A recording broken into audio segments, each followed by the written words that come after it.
विलक्षण, एक ऐसा विज्ञान, एक ऐसी साइंस जो हमारे जीवन को एक नई दिशा और एक नई दशा देती है। इसको समझने के बाद जीवन अपने आप प्रतिपल, जैसे होली उत्सव अभी गया, होली के उत्सव से भी बढ़कर, यानी किसी भी उत्सव से बढ़कर हमारा हर पल वैसे ही महोत्सव के समान लगता है। उसका कारण है कि आनंद हमारे अंदर, उसका स्रोत खुल जाता है। हम हर समय आनंद में तो रहते ही हैं, फिर बाहर जो कुछ हो रहा है उसके साथ और एंजॉय करते हैं और मजा लेते हैं चीजों का, और अच्छे से हम लोगों के लिए एक प्रेरणा स्रोत बनते हैं। तो कर्म ज्ञान समझने के बाद जीवन ऑटोमेटिकली, जैसे कहे ना, सिर्फ आपको एक नई जिंदगी या नया एहसास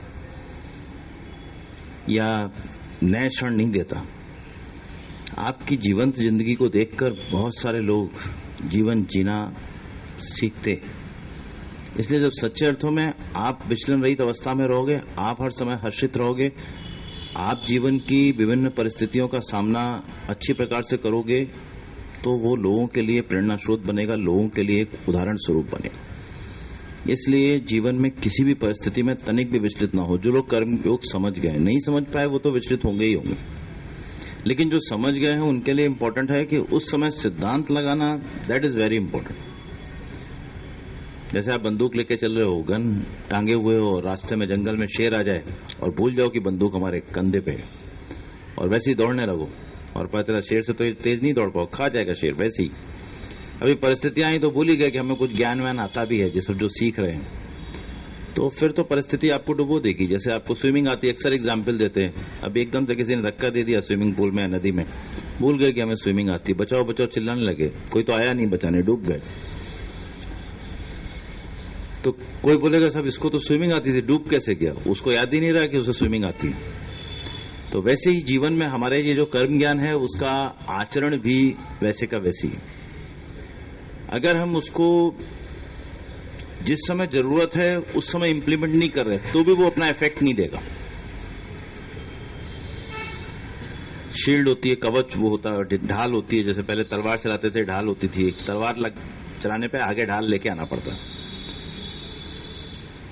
तभी वो हमारी सुरक्षा करेगा। ऐसे ही कर्म ज्ञान का जो चमत्कारिक ज्ञान है, वो भी आपकी सुरक्षा तभी करेगा जब आप उसको परिस्थिति में लगाओगे। जैसे ही कोई परिस्थिति विपरीत अचानक आई तो मन के मुताबिक कहाँ आएगी? तुरंत जो आया है उसे रोज स्वीकार करने को बोला जाता है। जो तुम उसमें कर सकते हो करो, that is very very important. जिसको बार बार आपको इंप्लीमेंट करना है, बार बार लगाना है, कुछ भी कहीं पर भी कुछ भी हुआ हो, ये सबसे इंपॉर्टेंट, सबसे प्रायोरिटी की चीज। कुछ भी हुआ हो, पहली तो चीज है कि आपको जो आया है उसको स्वीकार करना, और फिर जो कर सकते हो उसमें भले कोई कमी ना रखो, लेकिन फिर वही तुम्हारे मन के मुताबिक हो, ऐसा संभव नहीं। ये इतनी चीज, जैसे बार बार बोलते हैं ना कि रोज 10 मिनट का चिंतन करो, तो ये तो इतनी चीज बहुत इंपॉर्टेंट। अपने आप देखोगे कि जबरदस्त जीवन में उछाल एंड फर्क, जीवंतता एंड उमंग, साथ ही साथ उत्साह, शांति, संतुष्टि, सब कुछ। जितना शांत होगे उतने ही उमंगित हो। शांति अंदर है, उमंग जो एक है, जो बाहर जैसा उमंग दिखाने का मौका मिलेगा वैसा उमंग दिखाई जाती, चहक एंड उमंग। इसलिए अच्छी प्रकार से इस ज्ञान को समझने की कोशिश करें। आज का विषय नया है, ये तो बीच में मोटिवेशन के लिए बताते हैं। ठाकुर जी थोड़ा इधर आ जाओ। तो बीच में आज का विषय बेसिकली कर्मयोग की 3 परिभाषाओं में से एक परिभाषा आज ली है। बेसिकली 3 परिभाषाओं में सबसे इंपॉर्टेंट परिभाषा योगा कर्मसु कौशलम की है, लेकिन उसको आज इसलिए नहीं रखा कि संडे को ज्यादा लोग उसका लाभ ले सकें, इसलिए आज समत्वम योग उच्यते रखा है। 3 परिभाषाएं हैं कर्मयोग की जो गीता में दी गई हैं। जब भी हम कोई योग दर्शन में, जैसे योग की परिभाषा एक ही है, योगास चित्तवृत्ति निरोध, वहां अभ्यास योग के माध्यम से आगे बढ़ रहे हैं। तो समाधिपाद का दूसरा सूत्र है, उसमें योगास चित्तवृत्ति निरोध की, योग का मतलब है चित्तवृत्तियों का निरोध। वो आपको कैसे हासिल करना है वो योग दर्शन में बताया गया, अभ्यास और वैराग्य से। यहां पर योग का मतलब हर जगह एक ही, जुड़ना। किससे? अभी कुर्सी और टेबल को जोड़ दिया, ये कोई योग थोड़ा ना हुआ। अभी हमारे शरीर का सिर्फ हम अपने आप को अपने मन से जोड़ दें, ये योग नहीं हुआ। जड़ का चेतन से मिलन, वो योग कहलाता है। जड़ मतलब ये पूरा शरीर जो अष्टधा प्रकृति से बना है, ये पूरा शरीर जड़, चेतनता उसमें है आत्मा। यानी जब इस जड़ का अपनी आत्मा से साक्षात्कार हो तब वो योग कहलाता है। अब यहां पे बैठ के खाली अपने मन को देख पा रहे हो, मन में जो विचार उठ पा रहे हैं उनको देख पा रहे हो, तो वो योग नहीं हुआ। तो किसी भी माध्यम से, किसी भी तरीके से हम जाएं, अल्टीमेट उद्देश्य है, जब तक हम उस आत्म साक्षात्कार की अवस्था में नहीं पहुंचते, जब तक योग सिद्ध नहीं हुआ। यहां पर एक सिंपल तरीका बताया गया है। कर्मयोग मतलब कर्मों के माध्यम से हम उस आत्मा का आत्म साक्षात्कार कर सकते। और कितना है कर्मयोग मतलब कर्म में से आसक्ति हटा दो, कर्म माइनस आसक्ति इज इक्वल टू कर्मयोग। कर्म में से आसक्ति हटाई, ये तीनों परिभाषाओं में से आप देखोगे कि लगभग उसमें तीनों में जो रोल होगा उसका वो यही होगा, कर्म में से आसक्ति हटानी है। चाहे वो समत्वम योग उच्चते को लो, चाहे योगा कर्मसु कौशलम को लो, चाहे योगारूढ़ की अवस्था को लो, जो तीन परिभाषाएं हैं। आज बात कर रहे हैं समता की। तो जैसा अभी रिसेंटली भी जो कर्मण्यवाधिकारस्ते श्लोक हुआ था, बेसिकली उसमें समता की बात, जो फल आने के समय समता की बात उसमें की गई है ऑलरेडी। जो प्रीवियस श्लोक था जिसको 6 खंड में पूरा किया था, यानी फल आने के समय तुम विचलित ना हो। तो विचलित होता कब है आदमी? जब उसके मन मुताबिक नहीं आता। यहां उसी का थोड़ा विस्तृतीकरण किया गया है, यानी उसको थोड़ा इलेबोरेट किया गया है। यानी यहां पे समता का मतलब क्या है? समता कार्य शुरू करने से पहले, कार्य के दौरान और फल आने के समय, 3 समय में तुम्हारे अंदर विचलन रहित अवस्था रहनी चाहिए, वो समता है। खाली ऐसा नहीं कि फल के समय ही। हम कई बार कार्य शुरू करने से पहले ही सोचते हैं पता नहीं हम सफल होंगे नहीं होंगे। क्यों? क्योंकि इतनी असफलताएं हाथ लग चुकी हैं। तो अभी कार्य शुरू नहीं किया, उससे पहले ही हम नेगेटिव सोच रहे हैं। अभी भले कुछ लोग आत्म साक्षात्कार की अवस्था में पहुंच चुके हैं, हम पता नहीं पहुंचेंगे नहीं पहुंचे, हम तो नहीं पहुंच पाएंगे, तो पहले ही नेगेटिव सोच रहे हैं। अभी होता होगा निष्काम कर्म लोगों को लाभ देता होगा, लेकिन यहां तो अभी किसी अवस्था में भी नहीं पहुंच रहे। तो ऐसा नेगेटिव सोचोगे तो आगे बढ़ने का कोई मतलब ही नहीं है, ना कोई स्कोप ही नहीं है। तुम सोचो अगर कोई अगर कर सकता है तो मैं क्यों नहीं? और मैं तो उससे आगे कहता हूं, मैं तो कहता हूं कोई अगर नहीं भी कर सके तो मैं तो कर ही सकता हूं। दुनिया का कोई आदमी नहीं कर रहा हो तो भी मैं तो कर सकता हूं। आपके अंदर तो ऐसा भाव होना चाहिए कि कोई नहीं भी कर पाए मैं तो हर काम कर सकता हूं। ये आत्मविश्वास है, अहंकार नहीं। अहंकार के अंदर आपके अंदर रूडनेस आ जाती है, विनम्रता होनी चाहिए।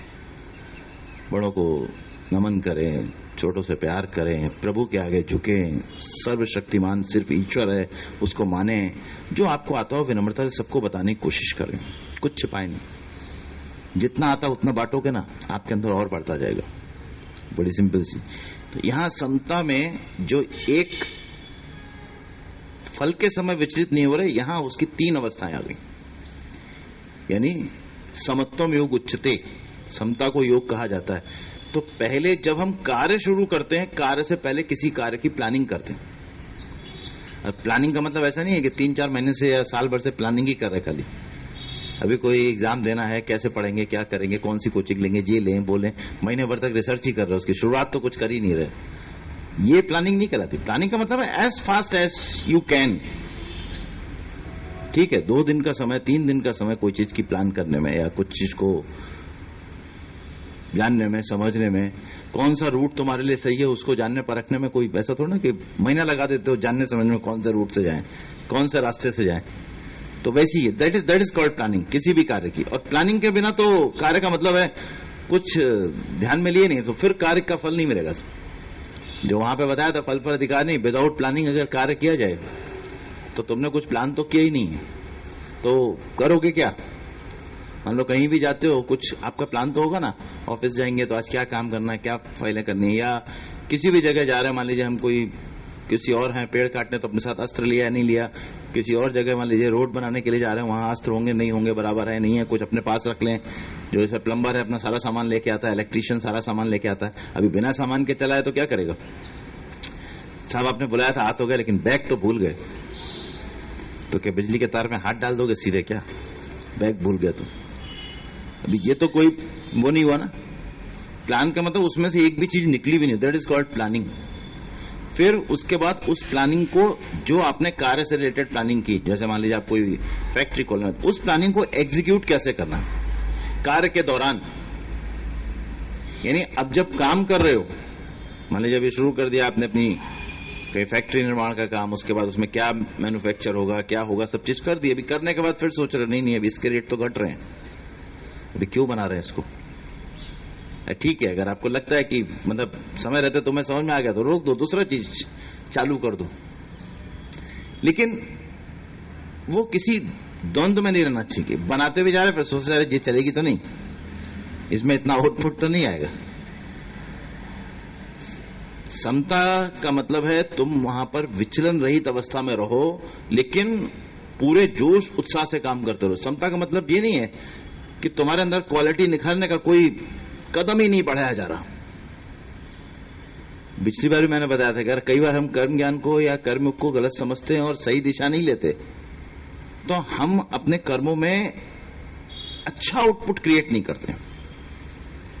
अच्छा आउटपुट का मतलब क्या होता है कि कोई तुम अपने आप तो ना कहो कि हमने अच्छा कर्म करने लगे या हमारे कर्म बहुत अच्छे हैं। ये आउटपुट का मतलब है अगर किसी व्यक्ति से रिलेटेड है तो उसको तारीफ करनी चाहिए, तुम्हें अपने आप खुद नहीं करनी चाहिए कि मैं तो बहुत कर रहा हूं। किसी प्रतियोगिता या किसी कंपटीशन से रिलेटेड है तो उसमें फर्स्ट आना चाहिए।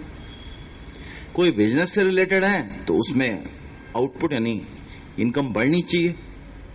किसी और चीज से रिलेटेड है मतलब हेल्थ से रिलेटेड है तो बीमार कम पड़ना चाहिए। आउटपुट का मतलब तो यही हुआ ना। अगर आप क्वालिटी नहीं निखा रहे, मान लो यहाँ योग में रोज आओ और पहले साल में 12 बार बीमार पड़ते तब 24 बार पड़ने लगे तो ये योग करने का कोई उद्देश्य तो ना। पहले अगर 12 बार बीमार पड़ते थे तो योग करने के बाद अगर अच्छे से कर रहे हो तो साल में 1 या 2 बार बीमार पड़ोगे, इससे ज्यादा नहीं। अगर रेगुलर ठीक से कर रहे हो, सब चीजों को समझ के चल रहे हो, हर चीज में अंदर आनंद ही आनंद, तो बहुत सिंपल सी बात है।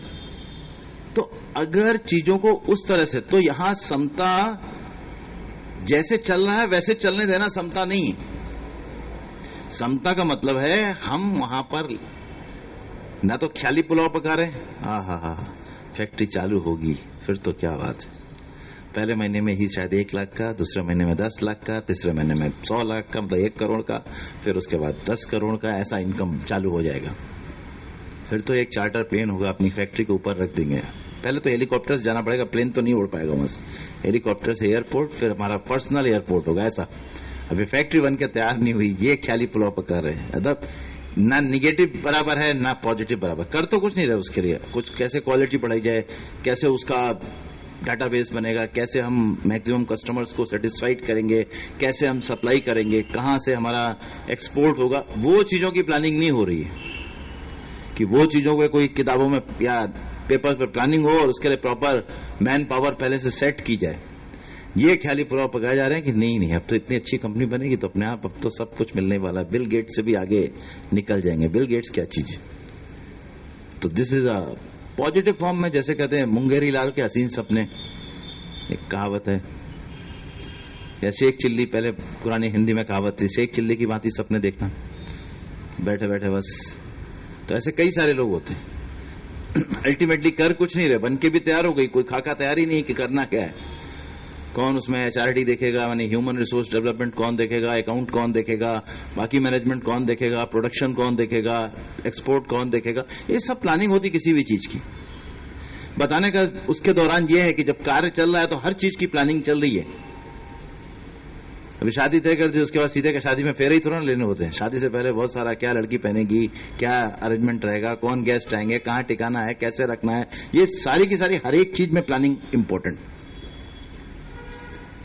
तो ये जो समता है उस बीच में, अब निगेटिव सोच के, जैसे मान लो शादी है, अभी पता नहीं, ऐसा तो नहीं कि वो लोग लड़की वाले आएंगे कुछ बीच में या लड़के वाले आएंगे कुछ सीन करें, कुछ पैसा बाद में डिमांड करें, कुछ ऐसी चीज करें, फिर झगड़ा हो जाए, फिर अब ये नेगेटिव सोचने लगे। ये इसलिए बता रहे कि हर एक चीज में जो समता है वो मेंटेन रहनी है। फल आने के समय तो बताया अभी पिछला श्लोक में कि फल आने के समय अच्छा आए या बुरा आए, यानी अच्छे में कूदना नहीं है और बुरे में डाउन नहीं होना, वो तो बताया।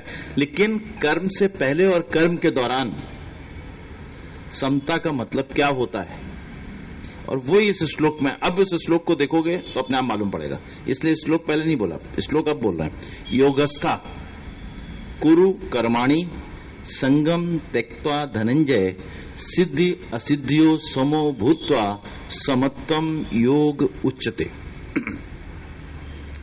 अब योगस्था, योग में स्थित होकर तू कर्मों को कर। अब योग में स्थित होने का मतलब क्या है? योग में स्थित होने का मतलब चौथे खंड में बताया गया। किसी भी चीज की विवेचना करने के लिए आप खाली दिमाग लगाओ, उसमें सोचो। अभी योग में स्थित होकर तो बताया गया ना उसी श्लोक के चौथे खंड में कि योग में स्थित होने का मतलब क्या है। समत्तम योग उच्यते, समता को योग कहा जाता है। अब जब समता को योग कहा जाता है तो समता में जो स्थित हो, जो समता में स्थित हो वही योगस्था है। समता मतलब तुम कार्य से पहले, कार्य के दौरान और फल आने के समय विचलित नहीं हो। क्यों? जिस समय फल आएगा तो वो पीछे किए हुए कर्मों का आएगा। तुम जिस समय फल आएगा उस समय फिर कोई काम कर रहे होगे। अगर अभी पुराने फल को लेके विचलित हो गए तो जो इस समय कर रहे हो वो डिस्टर्ब हो जाएगा। सही मान लो तुमने पीछे कोई एग्जाम दिया और अभी एक कोई नए एग्जाम की तैयारी कर रहे हो, पीछे एग्जाम दिया उसमें सेलेक्ट नहीं हुआ, कोई बात नहीं, वो तो पीछे हो गया, अभी नया पढ़ रहे हैं, उससे कोई फर्क नहीं पड़ता। अभी कोई टेंडर हमने डाला था, बहुत सारा उम्मीद थी कि हमें मिलेगा, नहीं मिला, लेकिन हम तो नए चीज की तैयारी कर रहे हैं, नहीं मिला कोई नहीं, जाने दो, भी नया कर रहे हैं। That's the important thing. हम क्या होता है, जिस समय जो कर रहे होते पीछे का फल आता उसी समय डाउन हो जाता, तो वैसे ही चला गया ना सारा, इस समय का भी काम गया। जो उस समय वो पीछे तो नहीं मिला, जो अभी कर रहे थे वो भी गया।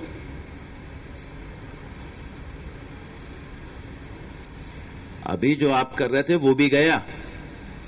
ये कर्मयोग से ये समझने वाली चीज है। अभी हम जो कर रहे हैं, पीछे किए हुए कर्मों का कोई भी फल जो वर्तमान में आएगा वो हमारे वर्तमान कार्य को डिस्टर्ब ना कर सके।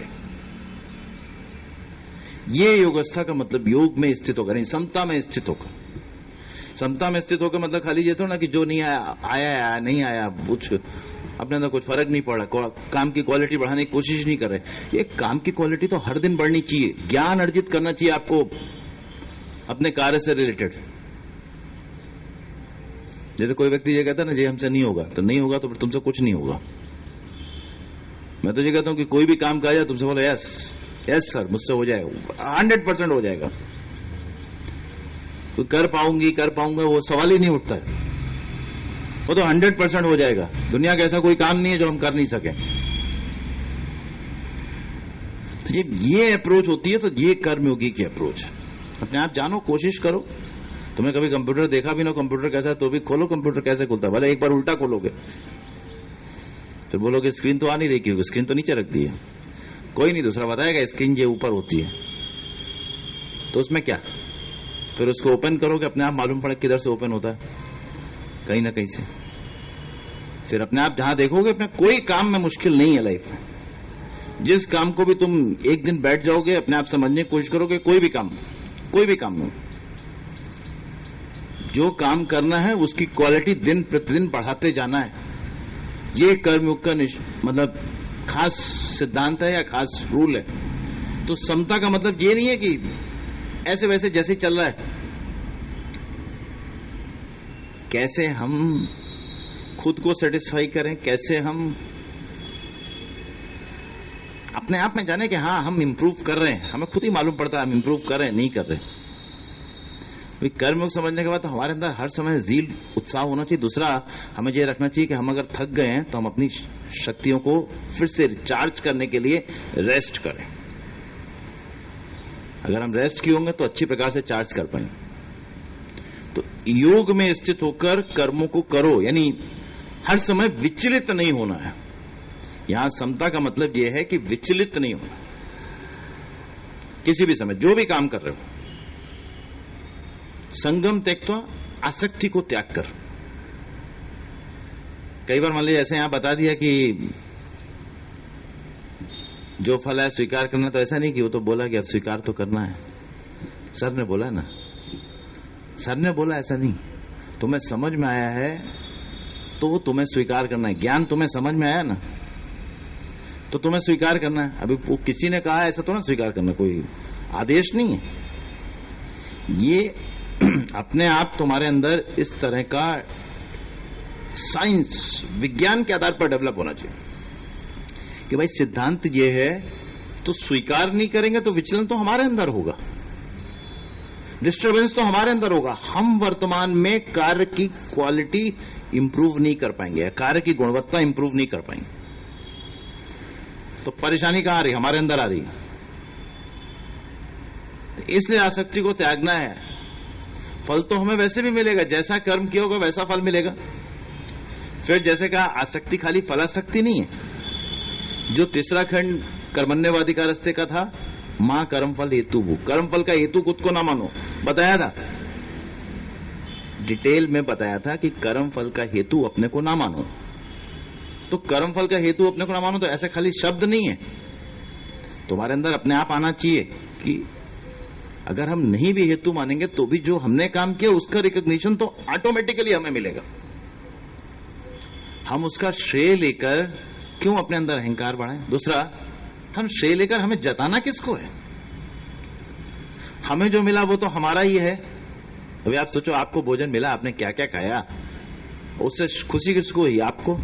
तो आपको 4 लोगों को क्या बताना कि आज हमने पनीर बटर मसाला, बैंगन का भरता, भरवा भिंडी, सेब टमाटो की सब्जी, Russian salad, Mexican rice, Italian pizza, South Indian dosa, South Indian upma, इसके अलावा रबड़ी, रसमलाई, रसगुल्ला, केक, ये सब खाया।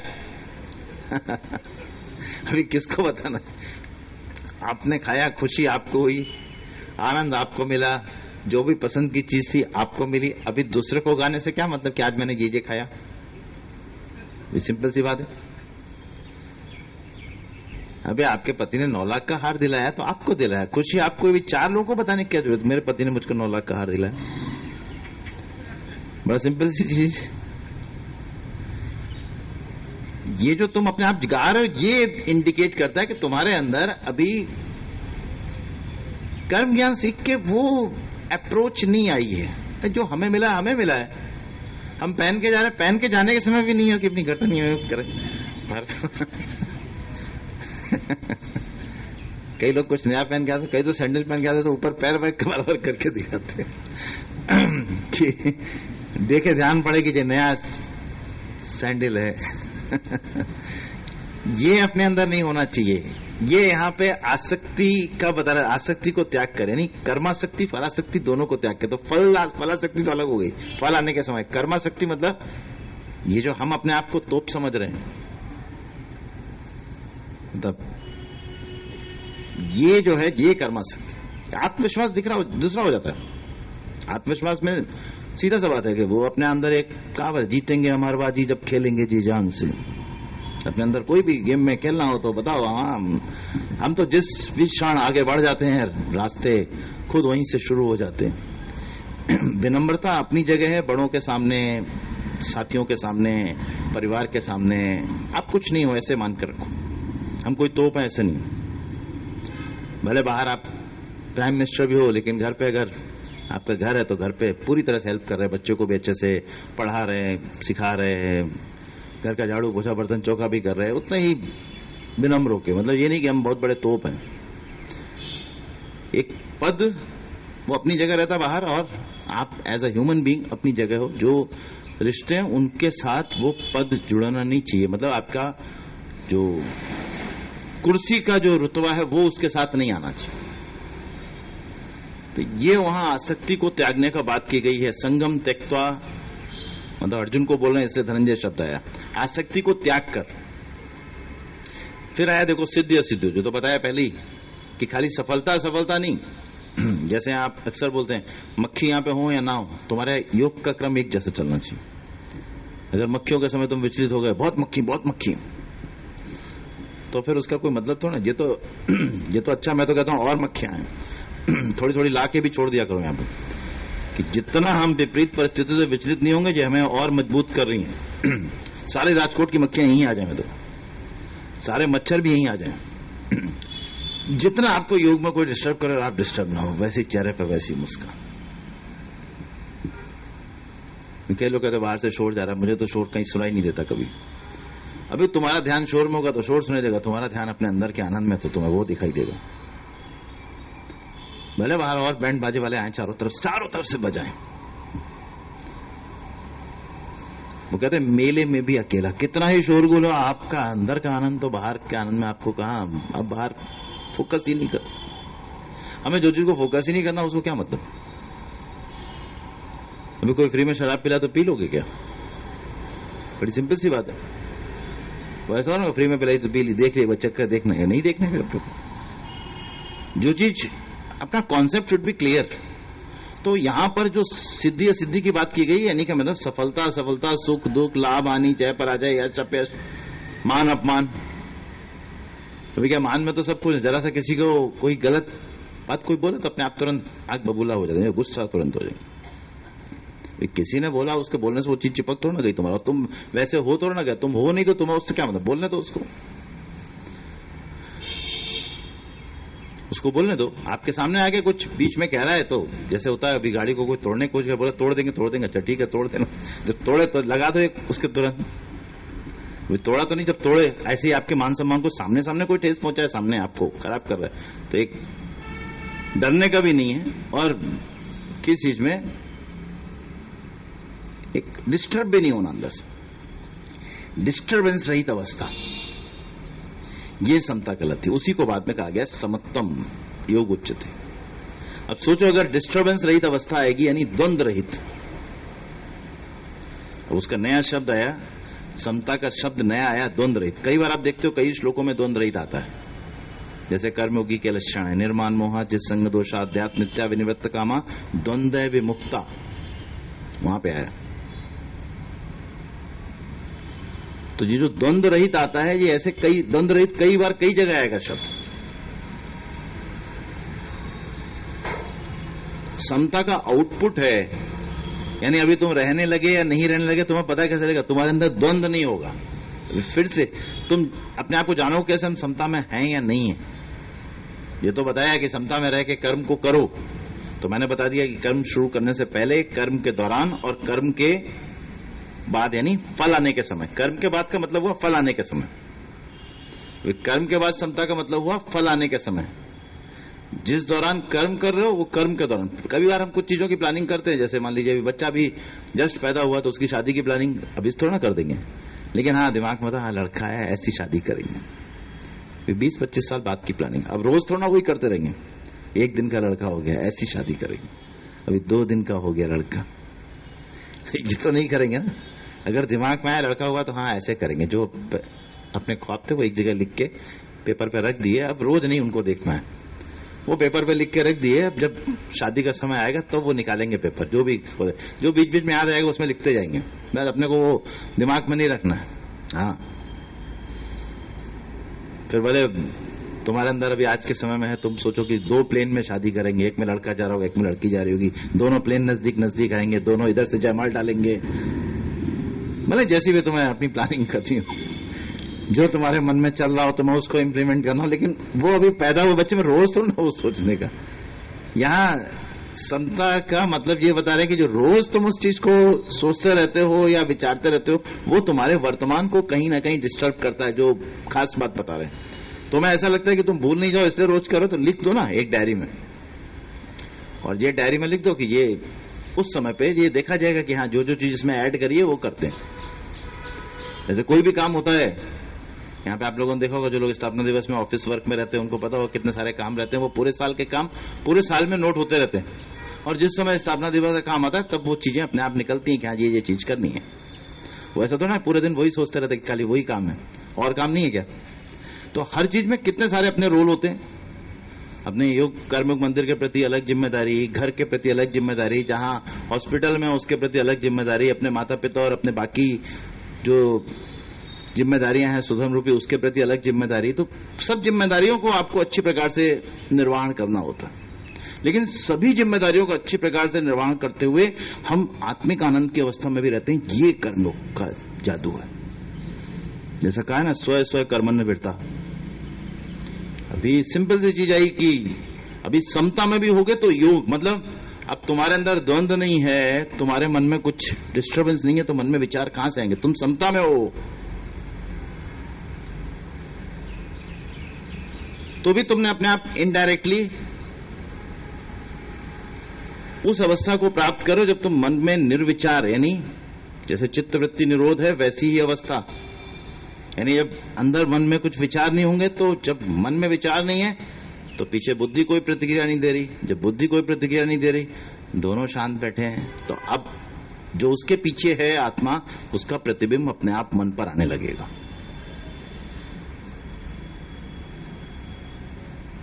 बाहर को देखने का काम भी मन ही करता है, अंदर को देखने का काम भी मन ही करता है, वो दोनों तरफ। जब आंख खुली है तो बाहर देख रहा है, और जब आंख बंद है तो वो अंदर देख रहा है। बशर्ते कि आंख बंद के समय आपके अंदर विचार शून्य की अवस्था आ जानी चाहिए।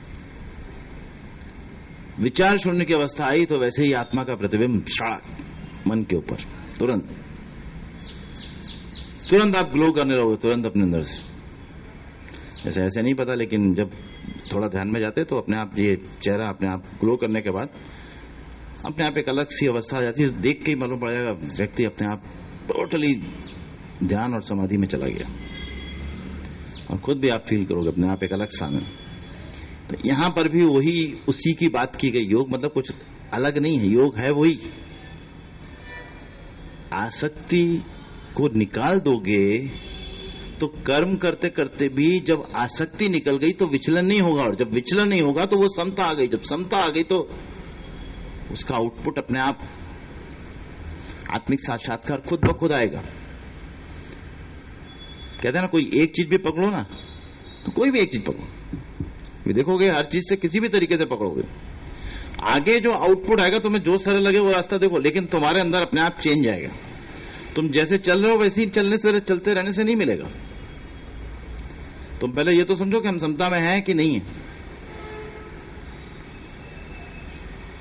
समता का मतलब जो भी बताया कि किसी भी कर्म, और कर्म तो लगातार चेंज होते जाते हैं, तो एक ही कर्म पकड़ के थोड़ा बैठे रहते। हम पूरे दिन में जब आप देखते हो कि अचानक भी कोई चीज के लिए अचानक करना पड़ता है, जैसे भी मेडिकल लाइन में अचानक कोई पेशेंट का फोन आएगा तो हॉस्पिटल जाना पड़ेगा तुरंत। भी कुछ भी कर रहे हो वो तुरंत छोड़ना पड़ेगा, तुरंत। अगर खाना भी खा रहे हैं तो तुरंत छोड़ना पड़ेगा, आधा खाना लौट के खाएंगे।